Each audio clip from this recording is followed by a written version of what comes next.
Pedro, lembra quando a gente visitou Betel? Um dia em família divertido pra valer. Foi o dia em que nós fomos a Betel pra conhecer. Quem mora em Betel serve a Jeová de coração, ajudando e trabalhando todos sempre em união. Vamos visitar Betel. Betel é o nome da casa de Jeová. Um trabalho especial, servir a Deus muita alegria sempre dá.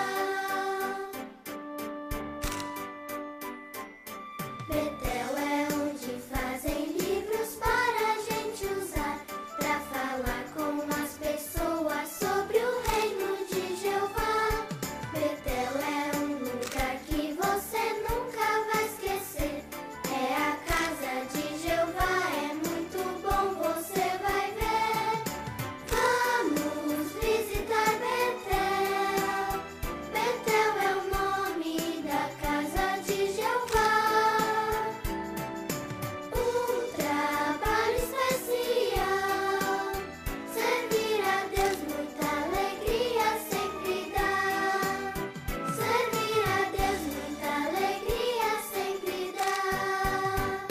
Quando eu crescer, eu quero ir para Betel.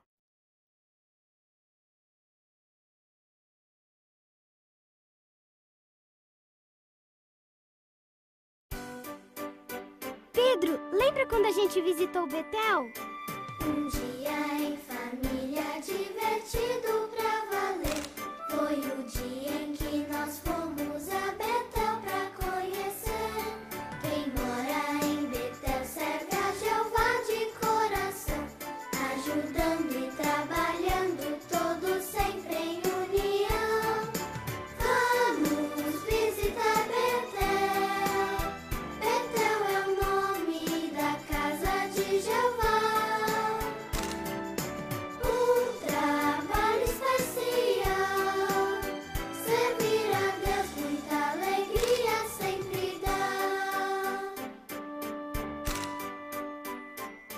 Betel é onde fazem livros para a gente usar, pra falar com as pessoas sobre o reino de Jeová.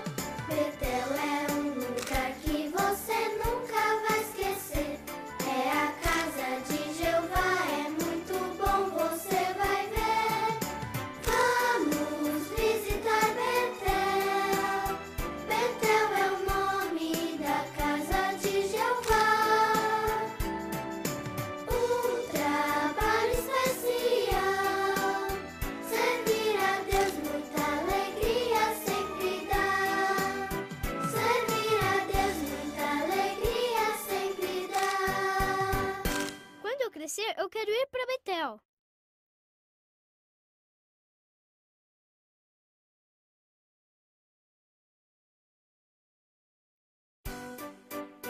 Pedro, lembra quando a gente visitou Betel?